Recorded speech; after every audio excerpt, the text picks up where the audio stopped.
બીજેપીના પૂર્વ મંત્રી ગિરીશ પરમાર નશાબંધી મંડળ ગુજરાતના પ્રમુખ જાતે બની બેઠા।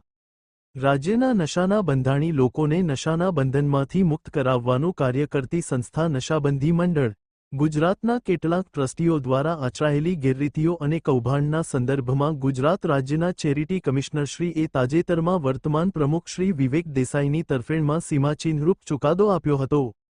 ચોંકાવનારી વિગતો એવી છે કે આ ચુકાદાને અવગણીને નશાબંધી મંડળ ગુજરાતના પૂર્વ ટ્રસ્ટી અને કોંગ્રેસના અગ્રણી શ્રી કરસનદાસ સોનેરીએ રાજ્યના પૂર્વ મંત્રી શ્રી ગિરીશ પરમારનું શરણું લીધું છે, જેઓ નશાબંધી મંડળ ગુજરાતના સભ્ય ટ્રસ્ટી પણ નથી।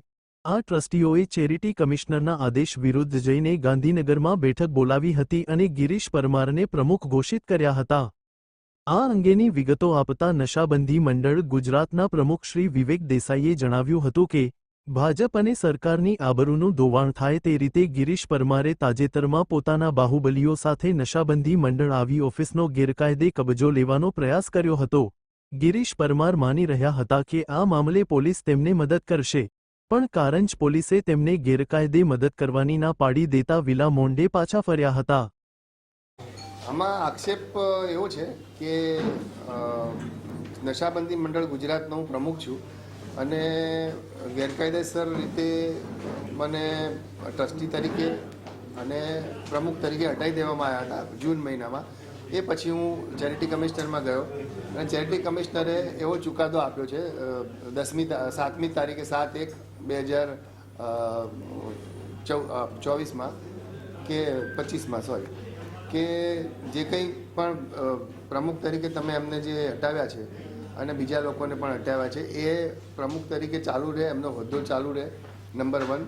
નંબર 2 કે જે એકાઉન્ટ એમના સહીથી ચાલતા હતા એને બદલે જૂની પદ્ધતિથી, એટલે હું અને મારા મંત્રી અને જે ત્રીજા ખજાનચી એમના ત્રણમાંથી કોઈ બી બેની સહીથી ચાલે એવો આદેશ કરવામાં આવે છે। આવો ચેરિટીનો હુકમ છે।